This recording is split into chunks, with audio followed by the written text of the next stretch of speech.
નવા વર્ષની ઉજવણી ત્યાંથી શરૂઆત કરીએ. છેલ્લેથી શરૂઆત કરી 2026 નવું વર્ષ. પ્રભુ ઈસુ જ્યારે જગતમાં એન્ટ્રી મારે છે ત્યારે કેલેન્ડર પર નવું બની જાય છે. એમનામાં શ્રદ્ધા ધરાવતા ન ધરાવતા બધા જ એ સ્વીકારે છે ઈસુ આવ્યા છે, બધું નવેસરથી બને છે, નવું બને છે. ઈસુની એન્ટ્રી નવીનતા લાવે છે. હજારો સંત પુરુષ આવીને ગયા, પણ આ જગતમાં એક જ એવી વ્યક્તિ છે જેમના એન્ટ્રીથી નવેસરથી સમયની ગણતરી શરૂ થઈ ગઈ. સમય નવો થઈ ગયો, સમય પરિવાર સર્જાયો. પણ મારો એક પ્રશ્ન છે કે આટલું મથામણ કરવાની જરૂર જ શું હતી? તું તો ઈશ્વર છે. તું ઈશ્વર બનીને, એક મહાપુરુષ બનીને, બાહુબલી બનીને એન્ટ્રી મારી હોત. પ્રભુ ઈસુ આવી છે ક્યાં હોતી? એક હાથમાં AK-46, બીજા હાથમાં મિસાઇલ અને ફાઇટર જેટ લઈને ડાયરેક્ટ હેરોદના બંગલા આગળ. હેરોદ બહાર નીકળ, સીધો થા, નહીં તો સીધો કરીશ તને. કરી શક્યા હોત. ઈશ્વર છે, કેમ ના કર્યું? પાયલટના ઘરે જાઓ, એક પાયલટ તું શું મને સજા આપવાનો? તું બહાર નીકળ, હું તને આ રીતે. અને શસ્ત્ર બનાવવા માટે ઈસુએ તો મણિપુરમાં લોકોને વિસ્થાપિત કરીને ફેક્ટરી ઊભી કરવાની ક્યાં ઈસુને જરૂર છે? એ પોતાનું છે, બધું સર્વસ્વ એમનું છે. એ પોતાના રીતે ભલાને સીધા કરી શક્યા હોત તો ઈશ્વરે એ માર્ગ કેમ ના અપનાવ્યો? ઈશ્વરે દાદાગીરી કેમ ના કરી? ઈશ્વરે દાદ ધમકીથી આ જગતને સીધા કેમ ના કર્યા? ઈશ્વરે એકબીજા ઉપર કોર્ટમાં જઈને બધા પર કેસ ઠોકીને બધાને પોલીસ સ્ટેશનમાં ભેગા કેમ ના કર્યા? ઈશ્વરે બધાને જેલ ભેગા કેમ ના કર્યા? એ ઈશ્વર લાચાર, નબળું બાળક બનીને જગતમાં પ્રવેશે છે. લાચાર અને નબળો બાળક. બહુ જ મોટી રિસ્ક હતી. ઈશ્વર માણસને, માનવીને ઓળખતો હતો છતાં એ બહુ જ મોટી રિસ્ક લે છે અને એક નાનું શિશુ બને છે, લાચાર. અને માણસના ઘરમાં જઈને માણસ જેવો રહીને માણસને માણસાઈ શીખવાડવા માટે પ્રવેશે છે. બહુ જ મોટી રિસ્ક હતી. પહેલી રિસ્ક એવી હતી તો પહેલો જે માણસ હતો સુથાર, એને તો પ્રખ્યાત સુથાર બનવું હતું, એને તો સુથારમાં નામ કમાવવું હતું. આ કે છે આ તો કયું નવું આવ્યું, મારે તો મારી કરિયર બનાવવું છે. આ કુટુંબની વાત તો પછી ભલે લગ્ન થાય, પણ મારે તો ધ્યાન મારા કરિયર પર આપવાનું છે. એ તો યોસેફના મનમાં હતું જાણે, એટલે એને તરત જ ના પાડી દીધી, મારે નથી કરવું, મારા કરિયરનું શું થશે? આ લફડામાં હું પડીશ તો મારું તો કરિયર બન્યું. માતા બન્યો તો એકદમ રૂપાળા સુંદર દેખાતી સ્ત્રી હતી. એમને કદાચ વિશ્વ સુંદરી પણ બનવી હતી, એમને પણ પ્રખ્યાત બહુ હતું. હવે કહે છે હું આવી રીતે ઈસુ સાથે સંકળાઈ જઈશ તો મારું પણ કરિયર ગયું, તો હું શું કરીશ? ઈશ્વર રિસ્ક લે છે અને આ બે માનવીઓ રિસ્ક સ્વીકારે છે. પણ હજી રિસ્ક પૂરી નહોતી થઈ, હજી રિસ્ક તો ચાલુ જ છે. હજી તો એ બંને જણા વિસ્થાપિત થઈ રહ્યા છે. હવે યોસેફ કહે છે કે મારે તો હવે તારી સાથે લઈ ગયો, મારા ઘરનો ઠેકાણો લઈ ગયો, મારા કરિયરનો ઠેકાણો લઈ ગયો. આ બાળક મારા જીવનમાં આવીને આમાંથી ઘરની દશા બેસાડી દીધી છે. મારે તો તારી સાથે છૂટાછેડા લેવા છે. તો ઈશ્વર પાસે હવે બીજી નવી આફત આવી ઊભી રહી જતી હોત. પછી 1 મહિનો ઈસુ મરિયમ સાથે, 1 મહિનો યોસેફ સાથે, અને બીજા મહિને કોર્ટના ફેરા. યોસેફ સાથે મહિનો રહેશે, મરિયમ સાથે મહિનો રહેશે. બંનેના જો છૂટાછેડા થાય તો હજી રીસ મોટી, પણ એનાથી હજી પૂરું નહીં થયું. હવે યોસેફને કહે છે તું ઉઠ અને ઈજીપ્ત જા, પરદેશ જા, ઠેકાણા વગર રહે. ટેન્શન વિચારે યોસેફ જો ફાટકે જવાનું શરૂ કરે, વડલા નીચે બેસવાનું શરૂ કરે, તો પછી શું થવાનું? તો પછી જ્યારે ઈસુ સ્કૂલમાં જશે, સેન્ટ ઝેવિયર્સમાં પહોંચતો ત્યારે, તો પછી એના મિત્રો એમ જ કહેવાય તો દારૂવાળાનો છોકરો ને. અમે સ્કૂલમાંથી આવતા તારા પપ્પાને જોઈએ છીએ ત્યાં ફાટકે જ હોય છે, અને દિવસમાં 3-4 ફેરી તો થાય જ છે. હજી વધારે રીસ.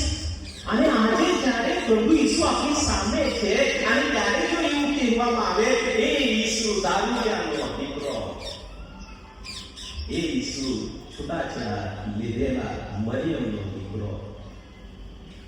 ઈશ્વર પાસે ઘણી રીસ હતી, પણ ઈશ્વરને માણસને શીખવાડવું હતું કે આપણે દરેક જણ ઈસુ જીવન પામે ને સાચા અર્થે તો આપણે જીવન જીવવાનું શીખી જઈએ છીએ. અને એ રિસ્ક લેવાનું ઈશ્વરે 2000 વર્ષ પહેલા પૂર્ણ કર્યું નથી. આજે પણ પ્રભુ ઈસુ અને ઈશ્વર એ જ રિસ્ક લઈ રહ્યા છે. આજે પણ ઈશ્વર આપણને એ જ નવો સમય આપી રહ્યા છે.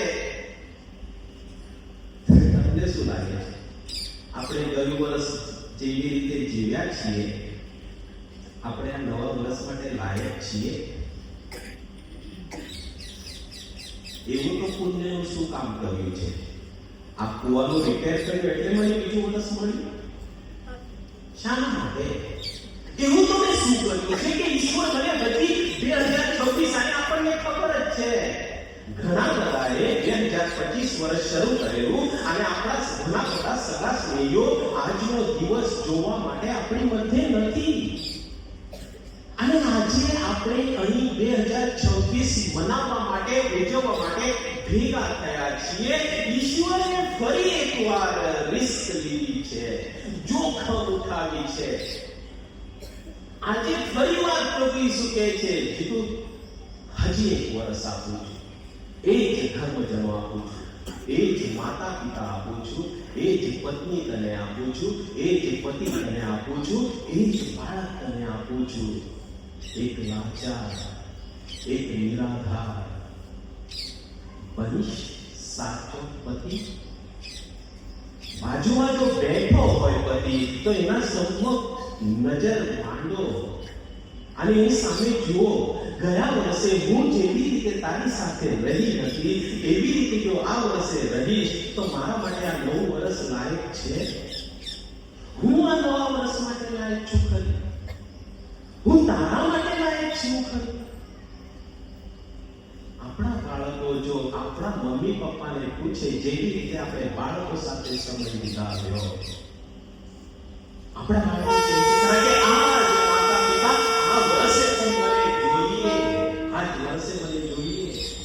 ઈશ્વર આજે પણ આપણી સાથે જોખમ લઈ રહ્યા છીએ અને હજી એક વર્ષ ઈશ્વર આપણને આપે છે. અને એનું પાછળનું કારણ એક જ છે, ઈશ્વરની આપણા ઉપરનો ભરોસો અને શ્રદ્ધા. આપણે આપણી શ્રદ્ધામાં કાચા પડીએ છીએ, પણ ઈશ્વર આપણી શ્રદ્ધામાં કાચા પડતા નથી. ઈશ્વરે આપણને ફરી એક વર્ષ આપ્યું છે, ઈશ્વરે આપણને ફરી એક પંચાંગ આપ્યું છે. અને એ પંચાંગ ઓલરેડી આજે આપણે દિવાલે લટકાવી દીધું છે. પણ પ્રોબ્લેમ શું છે ખબર? આપણે આ વર્ષનું 2026 નું પંચાંગ મૂકી તો દીધું છે, પણ એની પાછળ બીજા 5 વર્ષના 2024, 23, 22 હું આશીર્વાદ માટે ગયો મિત્રોની ઘરે તો હજી આટલા બધા કેરેક્ટર હજી લટકાયેલા છે, છૂટતા જ નથી. આનો જો પશ્ચિમમાં ભાવ આપો તો લે પણ નહીં કોઈ, પણ તોય આપણો નથી, છૂટતો નથી. તો નવા કેલેન્ડરનો આપણે આનંદ માનવાના કેવી રીતે? પંખો ઉડે, પંખો પવન ઉડે ને ત્યારે 2024 અને 23 દેખાય છે ત્યારે ખબર પડે. તને ખબર છે કે 2023 માં તમારી બર્થડે ભૂલી ગઈ, તો પછી 24 ની બર્થડે નો આનંદ માનવાનો કેવી રીતે? પ્રભુ ઈસુ કહે છે કે જતું કરજો. મારા પપ્પા છે ને કાલે આવે છે ને પંચાંગ, અને એના ઉપર થપ્પો હોય છે 1 તારીખ ઉપર 1 તારીખ. હવે એ કેલેન્ડર થોડા જતા રહ્યા છે, પણ એ કેલેન્ડર લાવવા જેવા છે. હું મારા પપ્પાને કીધું પેરિસ વાળા તો આપણને મસ્ત સરસ કેલેન્ડર આપે છે, તમે આ કાલંદર નહીં કેમ લાવો છો? તો કહે છે બહુ સરસ છે, રોજ નવો દિવસ આવે ને તો ગયા દિવસની તારીખ છાણીને ફેંકી દેવાની, વહીવટનો નવો દિવસ જૂની તારીખ દેખાય જ નહીં, એ તો ગઈ 10 દિવસમાં. પણ આપણા હમણાં કેલેન્ડર આવે છે ને આખું વર્ષ દેખાય છે સામે. ગઈકાલે થયેલા લગ્ન લીધેલા એ દેખાય છે, આવતીકાલે હવે પાછી મુસાફરી એ દેખાય છે. પ્રોબ્લેમ ઉપર પ્રોબ્લેમ ઉભા કરી રહ્યા છીએ. આજે આપણે કંઈ ને કંઈ ચાલુ કરવાનું છે. પહેલી વસ્તુ આજે આપણે કરીશું, ઘરે છે ને બધા જૂના કેલેન્ડર ક્યાં ફેંકવાનો ખબર ના હોય ને તો આજે કાલે જેપીને એટલા માટે કીધું આજે આવજો, રિસાયકલમાં મોકલી દઈશ. એ થોડા પૈસા કમાવે અને આપણે પૈસા ચાલે, આમ તો ચાલે. આજે ઘરે જઈને બધા જૂના કેલેન્ડર બહાર કાઢીને ફેંકી દઈશું, નવા કેલેન્ડર અપનાવીશું, નવું પંચાંગ અપનાવીશું. 50 લાખનું ઘર લીધું, 50 લાખમાં 15 લાખ ઇન્ટિરિયર ડેકોરેશન કર્યું અને જૂના ઘરથી નીકળતી વખતે 15 રૂપિયાની ડસ્ટબિન 2 કલાક ધોઈને સાફ કરીને નવા મકાનમાં લઈ ગયા. નવા મકાનનો આનંદ માનવાના કેવી રીતે? આ જૂનું ડસ્ટબિન પણ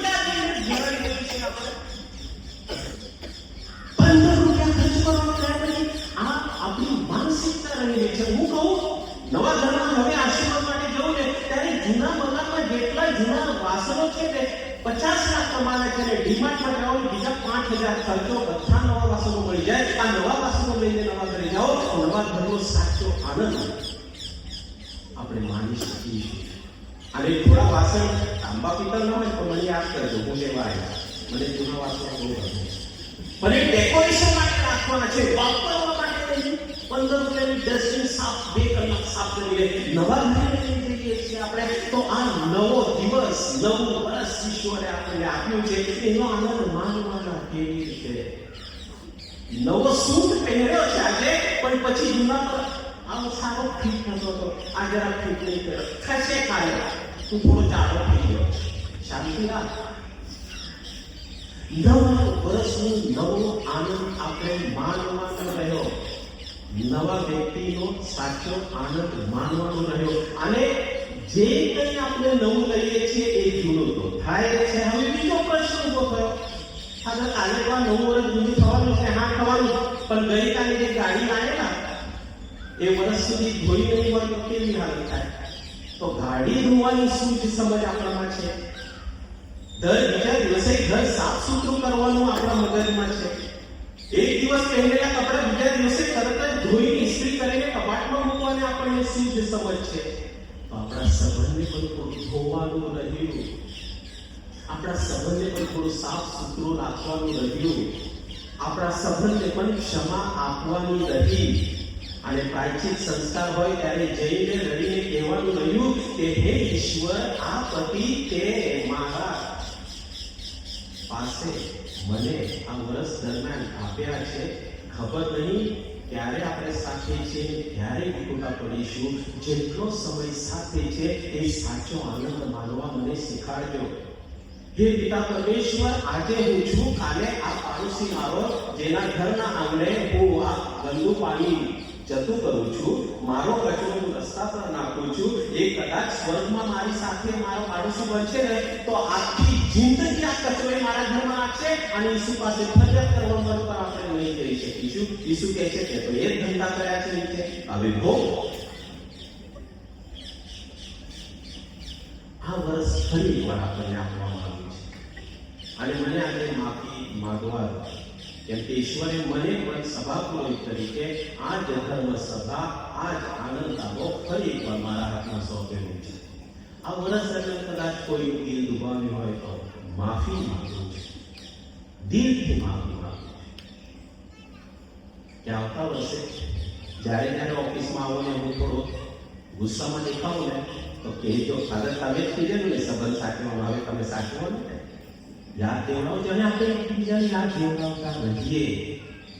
ટીચરો સ્કૂલમાં કોઈ બાળક ઉપર ગુસ્સે થયા હોય તો માફી માંગજો અને કહેજો આ વર્ષે થોડું પ્રેમ વરસાવીશ.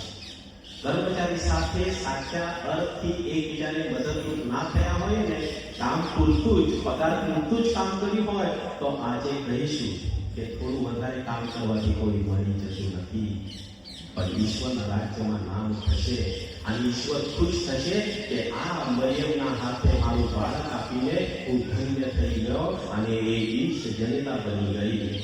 એ દિવસે દારૂના રવાડે ચડ્યો હોત તો ઈસુની શું હાલત થાય?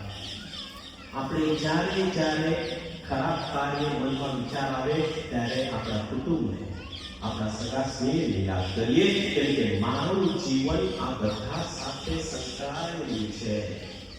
મારા જીવનની સારી અસર બધા પર થવાની છે, એવી જ રીતે ખરાબ અસર પણ બધા પર થવાની છે.